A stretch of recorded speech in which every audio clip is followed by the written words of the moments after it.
D'imaginer Rashford au Barça, c'est pas forcément quelque chose auquel j'aurais pensé. C'est que seulement le deuxième Anglais à porter le maillot du Barça depuis Gary Lineker. Et c'est les deux seuls, je crois. C'est les deux seuls. La petite Diani. Risqué, gros coup, on sait pas trop. Qu'est-ce que tu penses de ce transfert? Déjà, c'est un transfert excitant. C'est un transfert excitant parce que le Barça, on l'attend depuis maintenant plusieurs mercatos qui montent en gamme, si je puis dire, puisqu'on leur attribue des moyens en hausse normalement d'un mercato à l'autre. Donc théoriquement et avec le retour d'un Barça au premier plan au niveau sportif, on devrait avoir des recrues de plus en plus prestigieuses. Et puis pour Marcus Rashford, même si effectivement sa trajectoire de carrière elle est pas au plus haut, moi j'estime quand même que c'est un des grands talents de sa génération, que d'un point de vue médiatique, ce qu'il représente en Angleterre, c'est quand même quelque chose. C'est un vrai personnage C'est l'une des stars. Ouais, c'est un vrai personnage du football anglais, que ce soit par rapport à son action sur le terrain, mais aussi il a une action hors du terrain qui lui donne une dimension tout à fait particulière. Qu'on y soit solidaire ou pas. D'ailleurs, moi je vois pas en quoi c'est gênant que Marcus Rashford. On est très solidaire. Ouais, voilà, c'est quand même un mec qui a fait des choses des choses bien, qui est allé au rapport de force avec le Premier ministre à l'époque pour pouvoir donner accès à des repas à des jeunes. Donc c'est une star. Marcus, là, c'est un crossover entre l'un des grands clubs de ce monde, le Barça, et l'un des grands joueurs anglais de sa génération, qui est Marcus Rashford. Maintenant, une fois qu'on a dit ça, t'as la pertinence d'un point de vue sportif notamment. Et là, tu peux avoir peut-être un peu plus de réserve. Est-ce que, pour le Barça, la priorité était d'investir sur un élément du secteur offensif? Quand je parle d'investissement, indemnité de transfert, mais aussi salaire. Il y a un effort de Rashford, mais ça reste quand même un poste de salaire important. Il faut savoir, c'était le 4e joueur le mieux payé de Première Ligue derrière Haaland, Salah, et c'est qui le dernier? Le dernier, ça va. Haaland, Casemiro, peut-être, non? Haaland, Salah. Et le dernier, Van Dijk. Exactement. Donc, c'est pas pour moi le transfert le plus pertinent dans l'idée. Mais je comprends comment dire, que ça puisse se faire pour plein de raisons, et notamment, il y a une raison d'image. T'as un message à envoyer par rapport au Barça qui doit pouvoir être en mesure de se repositionner aujourd'hui sur des noms. Et puis, encore une fois, si tu arrives à relancer un Marcus Rashford qui est dans le creux de la vague, mais là, tu vas lui donner un environnement totalement différent parce que tu vas le sortir de la Première Ligue et que finalement, lui, il va être face à un des grands défis de sa carrière, j'ai envie de dire, pourquoi pas, ça peut se tenter. Je vais répondre à Shems qui a peut-être rejoint l'émission en cours. On va pas parler que de Rashford, on va beaucoup, comme dans chaque mag, on prend du temps pour parler du sujet principal, donc Rashford au Barça, sous l'angle Barça, sous l'angle du joueur. Après, on parlera du PSG et après, on fera un point sur 5 rumeurs mercato ou faits de mercato qu'on a vu passer cette semaine. Voilà, les amis. Il y a notre message aussi, on s'intéressera sur l'aspect tactique un tout petit peu plus tard. Elton, avoir ton avis. Voilà, quand tu as eu. Ça fait un petit moment qu'il y a cette rumeur Rashford. Depuis l'hiver dernier. Exactement. Ça s'est accéléré sur ces derniers jours, avec l'information de Fabrizio Romano, je crois. David Ornstein, pour être précis. C'est Ornstein qui l'a annoncé. Ok, autant pour moi. Donc voilà, est-ce que pour toi, tu trouves ça surprenant que le Barça aille sur ce profil? Est-ce que c'est risqué ou tu trouves que c'est un gros coup, mine de rien, sur le marché européen? Non, déjà, c'est pas surprenant. Il y avait déjà des intérêts l'hiver dernier pour se renforcer du côté du Barça, mais c'était conditionné à un départ auprès d'Ansu Fati qui finalement n'avait pas été fait. Et de l'autre côté, tu avais Marcus Rashford qui voulait jouer impérativement, donc c'est pour ça qu'il avait choisi la destination Aston Villa.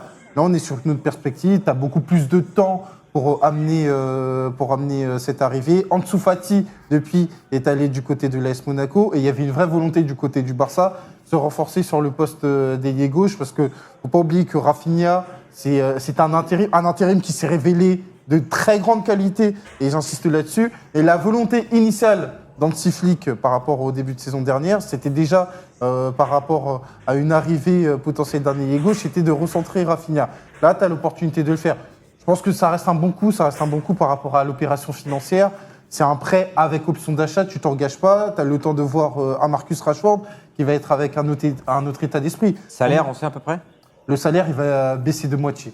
Non, pas moitié. Moi, j'ai vu que c'était, en gros, il était à 18-19 millions d'euros l'année à Manchester, il passerait à 14. Donc, il y a une petite baisse de salaire. Enfin, c'est du brut. Bon salaire. Oui, mais c'est pas... 14, il est où dans la grille du Barça? Non, c'est du brut. Hein. Oui, c'est du brut. Pareil, il était à 18-19 mais à du coup, il est Manchester, où dans la grille salariale du Barça à 14? Il n'est pas dans le top 3 en tout Parce cas. que tu as aussi le message, tu as eu des gros salaires qui ont été exfiltrés Non, alors, Non, de l'effectif. Il fallait encore. pour être très précis, Il est on a pas- 5-6e, je pense. Pour Ok. ouais, voilà, on parle de entre 30 et 40%. Mais après, c'est toujours à confirmer par rapport aux chiffres. Et maintenant, sur l'acquisition, on va pas se mentir, c'était le 3e choix. C'était le 3e choix. Le premier choix de la direction sportive, c'était Luis Diaz. Luis Diaz, c'est impossible de le sortir parce que la première ligue est un monde à part dans la mesure où les clubs de Là, c'est première enfin, ligue. transfert, là. Ouais, Par monde à part, Enfin, s'il va au Bayern. ouais, voilà. Non, Enfin, on il va risque de partir, relativiser, je je pense. Oui, mais le Enfin, Bayern on paye donne- des transferts, des gros transferts. Non, mais- Le Barça, Oui, mais donc là, c'est une réalité qui est propre au Barça. Oui, c'est une Non, réalité. Je suis d'accord bien avec sûr, Tidiane. bien sûr. Non, mais Stidianis, ce que je veux dire, si Luis Diaz il part, c'est un transfert, c'est à quasiment 3 chiffres. Bon, C'est ça, pour ça que- ça parle de 75 millions. Ouais. Après, effectivement, le Barça, est-ce qu'ils sont Parce prêts à que mettre C'est 75 que le millions d'euros Barça c'est peut une pas autre mettre ce histoire. prix-là Non, sur mais- des joueurs Non, mais il aujourd'hui. faut savoir que le Bayern a déjà proposé 67 millions. Ils ont dit même pas la peine. Je pense moi qu'il va partir, Luis Diaz. Ouais, mais il va partir si, à côté de ça, ils arrivent à se renforcer. Parce que, tu vois, Alexander Arnold, par exemple, j'ai pas compris la forme, mais le fond, je comprends dans la mesure quand un club de Donc on a première eu ligue, Luis Diaz, après on a donc Nico Williams. c'était Nico Williams. Ensuite, Nico Williams, on l'a déjà évoqué, ça s'est pas fait. La troisième option, c'est Marcus Rashford, qui présente l'avantage d'être disponible à partir du moment où Manchester United, et notamment Ruben Amorim, ne veut plus rien savoir de Marcus Rashford. Donc l'opportunité s'est faite, donc c'est pour ça que ça s'est fait rapidement. Ok, Najim sur. Plutôt hypé, et j'ai envie de voir ce que Rashford est capable de faire du côté du FC Barcelone. Est-ce que c'est risqué ou un gros coup? Je me positionne un peu entre les deux, c'est-à-dire que risqué, je trouve pas que c'est si risqué que C'est ça. un gros coup risqué.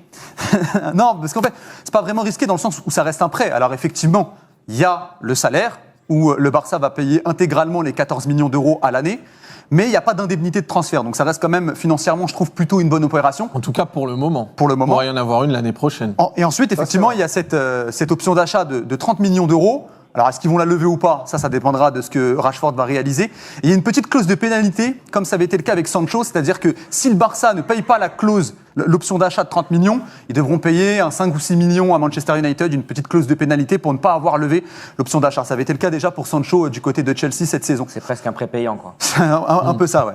Et puis sinon, par rapport au gros coup, j'irai pas jusque-là, parce que mine de rien, Rashford, ça reste quand même un joueur qui est un peu en perte de vitesse depuis 2 saisons. Il avait été impressionnant sur la deuxième partie de saison en 2022-2023, où à un moment, je me souviens qu'on faisait des émissions, on se demandait est-ce que Rashford n'est pas le meilleur joueur du monde à l'instant T, et il faisait partie de la discussion. En tout cas, meilleur joueur de première ligue. Sur la deuxième partie de saison, c'était assez exceptionnel en Il avait fait des émissions, 2022-2023. je m'en souviens. Ah, c'est vrai, c'est Il y a une émission qui s'appelle comme ça. voilà, il marchait sur l'eau à un moment. Il marchait sur l'eau. Puis ensuite, malheureusement, c'était un peu compliqué à Manchester United. Il rentrait pas dans les plans de Ruben Amorim. Il y a eu 2 épisodes qui lui ont fait mal. Un épisode avant le derby contre Manchester City où à l'entraînement, son entraînement avait été jugé catastrophique, donc ça lui avait fait beaucoup de mal. Et puis il y avait un peu plus tôt dans la saison où il nous avait fait une Elton Mokolo. Il était sorti 2 fois de suite en boîte de nuit, et il avait dit au club qu'il était sorti qu'un seul de ces 2 jours-là. Donc il avait un peu menti, il avait un peu trahi un peu la confiance du club. Comme Elton, Donc, quand je lui dis est-ce que t'es sorti, il me dit non. Et, Bah, C'est même ça. et j'ai des échos qui arrivent un peu plus tard. que si. Exactement. Même si moi j'en avais déjà parlé, Ruben Amorim, il a voulu en faire un exemple et tout pour montrer son autorité. Peut-être, mais en tout cas, il rentre pas dans les plans de Et Ruben mais par Amorim. Et contre, donc, Son mandat à Villa, Ouais, par contre, le mandat c'est encourageant quand même, Najim. Oui. Il nous a quand même reconfirmé qu'il est capable de faire de belles choses. On l'a C'est ça. clairement vu contre Paris. raconte pareil. Le match qu'il En fait. fait, D'ailleurs, sa sortie, c'est une dinguerie d'Unai Emery. En Là, fait, il y a- en fait, statistiquement, bon, son passage, il n'est pas dingue du côté d'Aston Villa. On n'a pas non plus eu le grand Rashford. On va Il pas n'était pas mentir. titulaire tout le temps. Hein. Voilà, il n'était pas toujours titulaire. Il y avait du monde en attaque. Même hein, si là. à un moment, Ok. et même dans des matchs importants, Unai Emery a préféré mettre Rashford qu'Oli Watkins. On va regarder.